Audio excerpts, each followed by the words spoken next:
कितीही मोठी किंमत मोजावी लागली तरी चालेल, बीडमधील सरपंच हत्येचा मास्टरमाइंड शोधणारच. बारामतीमध्ये नागरी सत्कारावेळी केलेल्या भाषणात अजित पवारांची ग्वाही. बीडचे सरपंच संतोष देशमुख हत्या प्रकरण फास्ट ट्रॅक कोर्टात चालवण्याची सुषमा अंधारेंची मागणी. तर बीड जिल्ह्याचं पालकमंत्रीपद फडणवीसांनी घ्यावं, सुषमा अंधारेंचं विधान.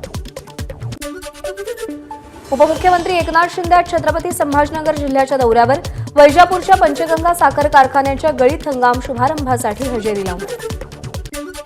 लातूरमधील अहमदपूर विधानसभा मतदारसंघाला 4 वेळा राज्यमंत्रीपद मिळालं, पण यंदा कॅबिनेट मंत्रीपदाची वेळ होती. मंत्री बाबासाहेब पाटलांचं वक्तव्य. वेळ असेल तर पालकमंत्रीपदही मिळेल, पाटलांना विश्वास. आम्ही नाराज असण्याचं कारण नाही, प्रत्येक खातं हे जनतेच्या सेवेसाठीच आहे. खातेवाटपानंतर राष्ट्रवादीच्या अमोल मिटकरींची प्रतिक्रिया. महत्वाच्या खात्याची जबाबदारी आपल्याकडे सोपवल्यानं आपण समाधानी, जलसंधारण मंत्री राधाकृष्ण विखे पाटील यांची प्रतिक्रिया. मुख्यमंत्री फडणवीसांचेही आभार मानले. जळगाव जिल्ह्यामध्ये केळी क्लस्टर मंजूर झाल्याची केंद्रीय राज्यमंत्री रक्षा खडसेंची माहिती. ते गिरीश महाजन आणि एकनाथ खडसेंमध्ये समेट घडवण्याचा प्रयत्न करणार असल्याचंही रक्षा खडसेंचं वक्तव्य.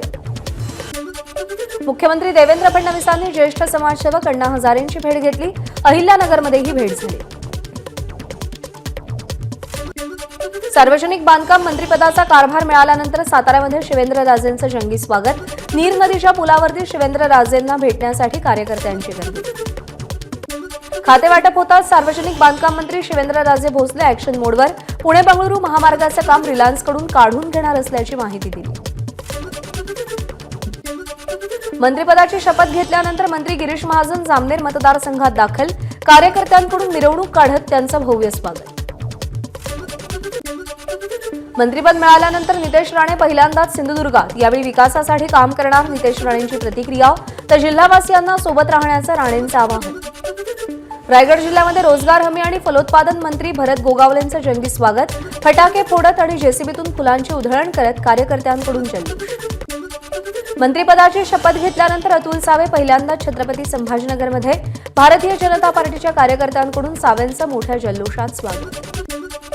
खातेवाटप होताच वस्त्रोद्योग मंत्री संजय सावकारे शेगावमध्ये संत गजानन महाराजांचं दर्शन घेतलं. माऊलींच्या आशीर्वादानं मंत्री झालो, सावकारेंकडून भावना व्यक्त.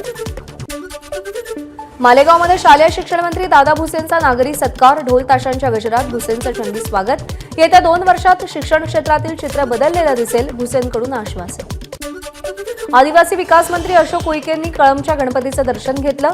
मंत्रिपद मिळाल्यानंतर उईके पहिल्यांदा गणपतीच्या दर्शनाला.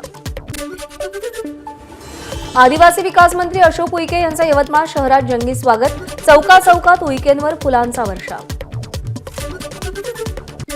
राज्याचे उद्योग मंत्री उदय सामंत यांचं ढोल ताशाच्या गजरात आणि जेसीबीतून पुष्पवृष्टी करत स्वागत. सामंतांच्या स्वागताला कार्यकर्त्यांची मोठी गर्दी. धाराशिवमध्ये रामलिंग अभयारण्यामध्ये पहिल्यांदाच पट्टेदार वाघाचं दर्शन. वनविभागाच्या रेस्क्यू टीमच्या कॅमेऱ्यात वाघ चित्रित. तर बार्शीतल्या ढेबेवाडीतही वाघ वनविभागाच्या कॅमेऱ्यात चित्रित. अकोल्यामध्ये नाफेडमध्ये नोंदणी करूनही नंबर लागत नसल्यानं शेतकरी नाराज. गरजेपोटी मिळेल त्या भावात शेतकऱ्यांकडून कृषी बाजारात सोयाबीन विक्री.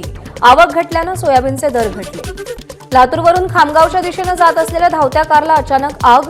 कारमधील एका प्रवाशाचा मृत्यू तर अन्य 4 प्रवाशांवर अकोल्यातील सामान्य रुग्णालयात उपचार सुरू. नगर मनमाड महामार्गावर एसटी बस आणि कंटेनरचा भीषण अपघात. बसमधील अनेक प्रवासी जखमी. अपघातामध्ये एसटी बसचं मोठं नुकसान.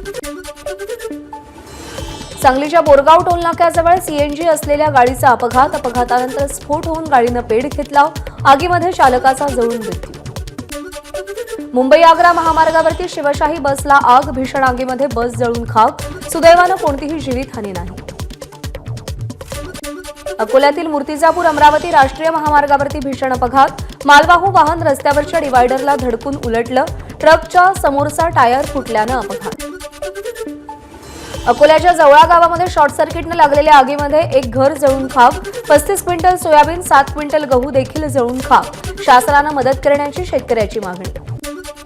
ऐन हिवाळ्यामध्ये अकोल्यातील भुयारी मार्गाला तलावाचं स्वरूप. पाण्याचा निचरा करणारी यंत्रणा बंद पडल्यामुळे अंडरपासमध्ये 4 फुटांपर्यंत पाणी. वाहन चालकांची गैरसोय.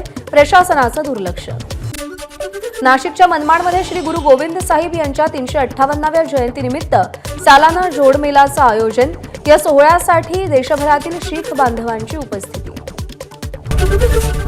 एबीपी माझा, उघडा डोळे बघा नीट.